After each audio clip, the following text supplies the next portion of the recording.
You just heard Wednesday Morning at 5 a.m., a sound artwork created specifically for this program by Belfast-based artist and writer Una Walker. In the artist's words, "In the past, when I have been anxious and lying awake in the night, the sounds of the early morning, birds outside and aircraft high above provided reassurance and perhaps sleep. Now the fear that keeps me awake is that the aircraft and all that they represent will overwhelm and obliterate the birds and all their habitats." You're listening to Ears Have Eyes on CJSW 90.9 FM. We're your hosts, Caitlin Brown and Wayne Garrett, and we're broadcasting from Treaty 7 territory in southern Alberta, home to the Blackfoot Confederacy, the Tsuut'ina First Nation, the Stoney Nakoda, and Métis Nation of Alberta, Region 3. This month, we're featuring Part 2 of Sound Death. Artists and musicians responded to the theme with sounds that are endangered, delicate, and increasingly rare. Some works on today's program are related to human death and decomposition. Others focus on overbreeding, extinction, fictional field recordings, and mythical explorations of sleep as a death-like state of being. For more context, you can listen to Part 1 of Sound Death by visiting our website, hibernationproject.ca. Later on this program, you'll hear an interview with internationally renowned sound artist Jakob Kirkegaard, speaking about his death-oriented work, Opus Mors. But first, we'll revisit Fragments of Sonic Extinction, an online sound exhibition you can find at fragmentsofsonicextinction.net. Fragments of Sonic Extinction commissioned a new composition by German artist and musician Beni Brachtel. Overbreeding uses recordings of French bulldogs as a point of departure, translated into an eerie and disconcerting composition for solo cello. The piece focuses on the French bulldog and the sounds of their omnipresent heavy breathing, which is caused by systematic overbreeding. This is Overbreeding by Beni Brachtel.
I was really looking for some things that I could record that really had a lot of energy, like a sound with a lot of energy.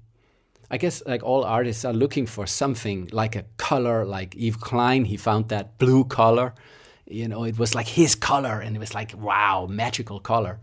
And I think that I was able to record these human corpses turning into nature.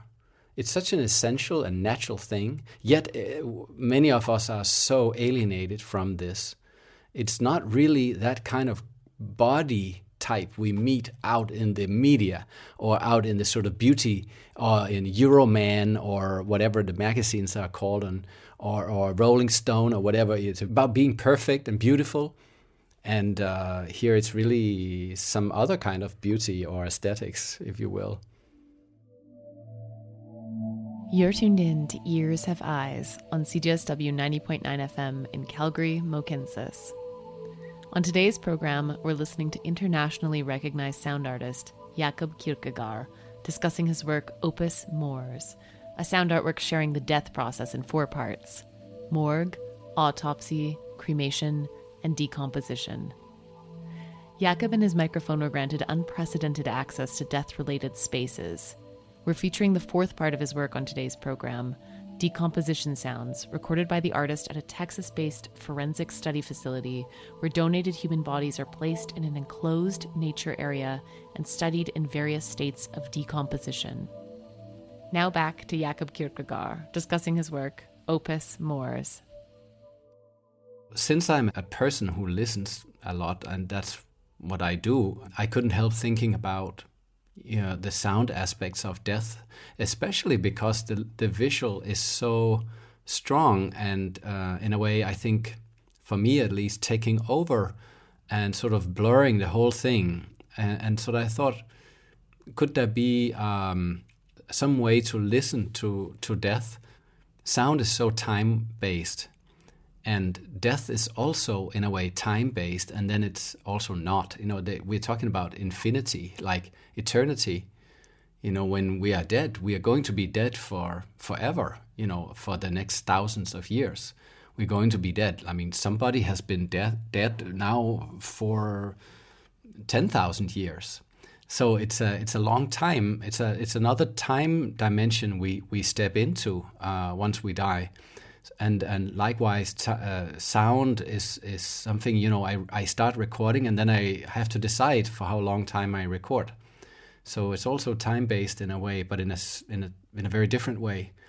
The Forensic Anthropology Center that I visited, they're also called Body Farm. It's like an enclosed forest area for the researchers to observe what happens to corpses when they naturally decompose.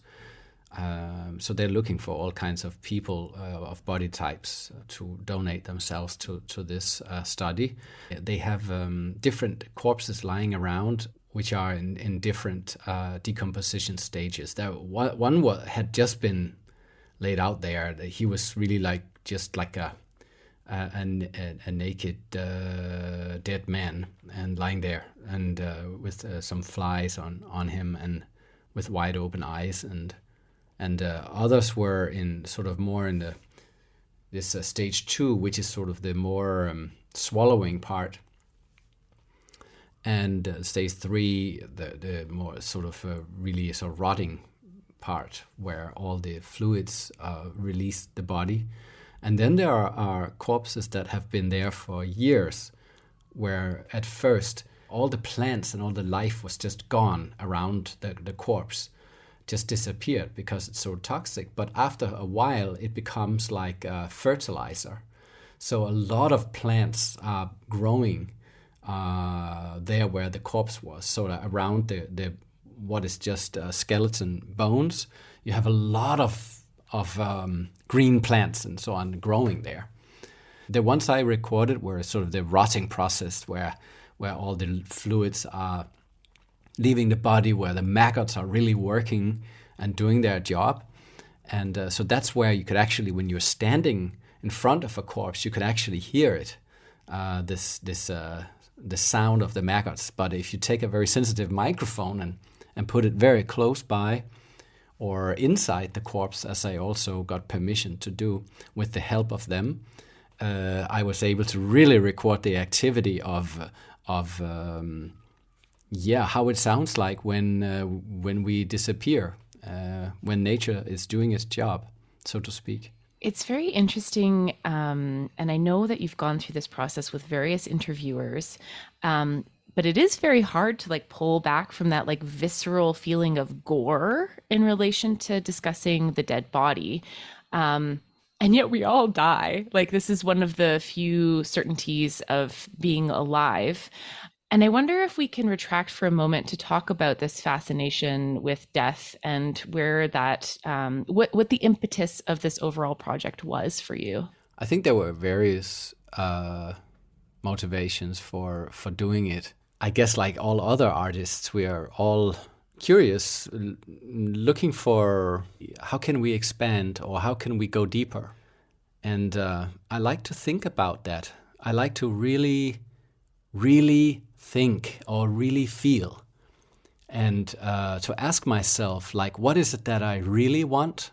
Many people don't want to feel, or many people don't want to actually go into life or deep into depth of things where it hurts or where it's dangerous or where it touches you. Really, it's risky, but I have this idea that if I confront my deepest fear or deepest desire, or it's kind of the same thing in a way, but if I sort of meet that place and work with it, then I feel empowered and more healed, and because I feel that I have approached it. And I think with death, that's sort of the ultimate fear, that sort of the uncanny thing, I guess, for most of us, or for me at least. I mean, I don't want to die. I love life. So it's so weird to be able to ponder about that. So I thought if I could get access to something there and listen to it and go there with my microphones and record, these human corpses turning into nature.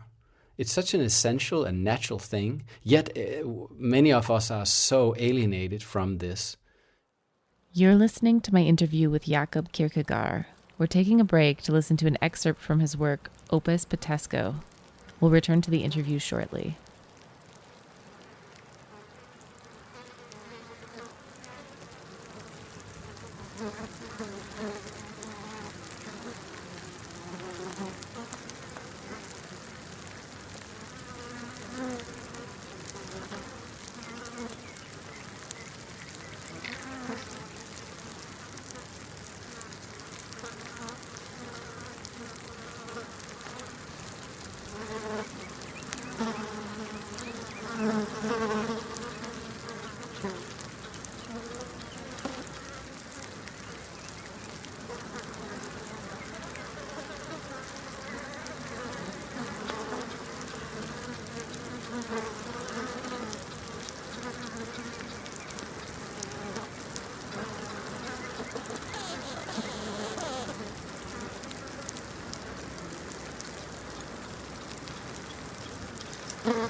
You just heard an excerpt from Opus Potesco, a sound artwork by Danish artist Jakob Kirkegaard. This work was recorded at a body farm, a facility studying the decomposition of human bodies. We now return to an interview with Jakob Kirkegaard on Sound Death, Part 2. As for the so-called body farm, I explicitly wrote them that I wasn't interested in doing any visual, any photography. Also because I knew that this is what everybody wants to do. And so I explicitly wrote that I'm not interested in this. This project is about sound, and it's about listening. And it's about listening in a somber way, like in a total sort of an observing way, without making drama. So these two things I wrote. Yeah, I mean, it was. I'm sure that I could have done a lot of great photographs there.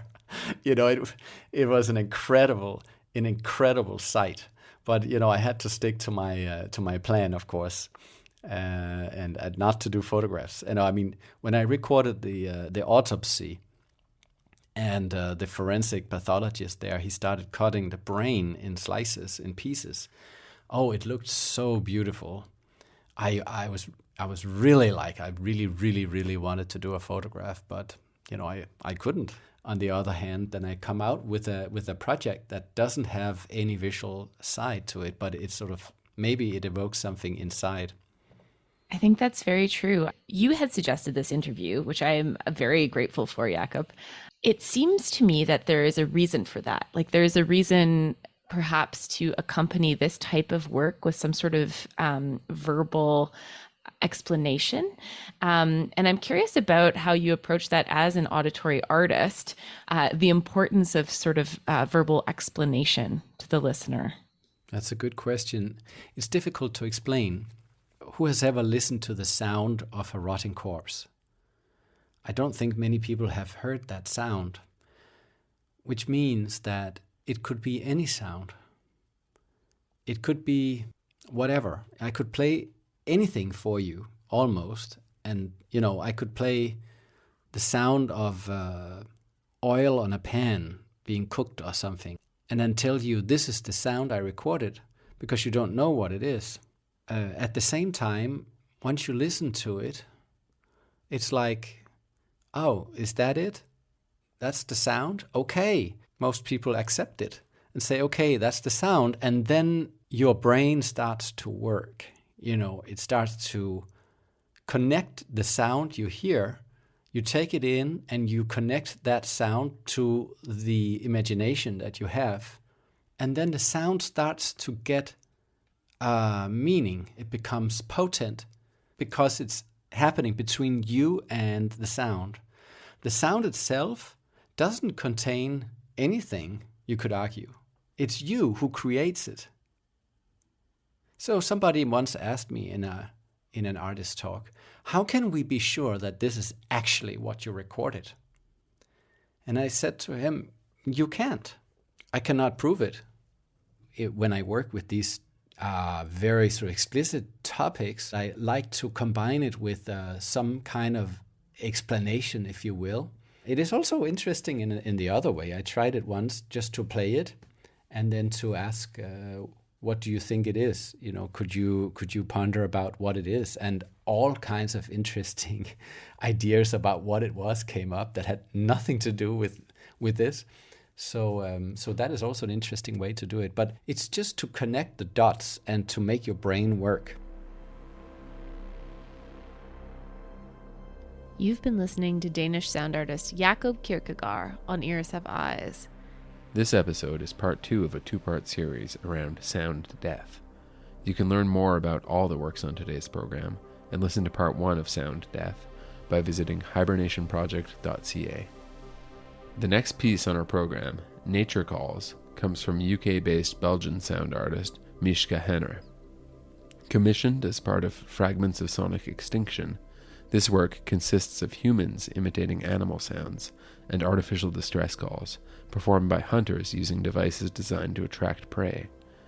As climate situations worsen and animal habitats become more threatened, the artist wonders, will the remaining sounds of nature only be those that humans can evoke? This is Nature Calls by Mishka Henner.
LNS catalog number 163685.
LNS catalog number 89580.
LNS catalog number 89581.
LNS catalog number 90238.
You just heard the final piece from Fragments of Sonic Extinction, a 42-second composition called Los Magnolios Reserve's Imaginary Funk Band, a track crafted by interdisciplinary musician and Israeli sound artist Tomer Baruch.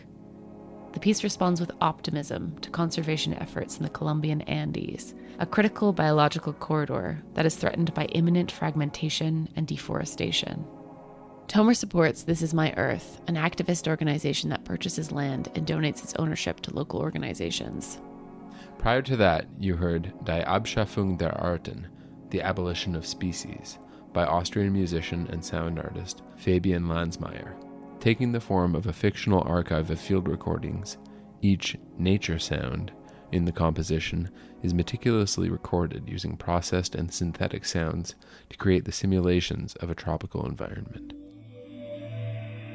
We're reaching the end of this month's program of Ears Have Eyes, Sound Death Part 2. We want to send a special thank you to Fragments of Sonic Extinction and Laura Margaret Ramsey in particular for facilitating access to many works from their project.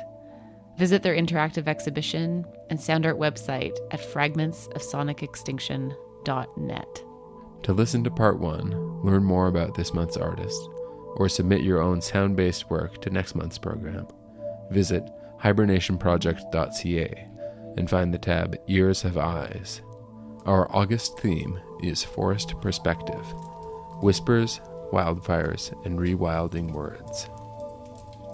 The final piece on our program comes from Domenico De Simone, professor of electroacoustic composition at the Umberto Giordano Music Conservatory in Italy. Hypnos comes from the mythology of Hypnos and Thanatos, sleep and death. By way of explanation, Domenico writes, "Death mirrors sleep because it is the latter that interacts with life. It is life itself, while death represents its mirror opposite. Life is mirrored in death. Now Hypnos is introduced. Thanatos can wait." This is Hypnos by Domenico De Simone.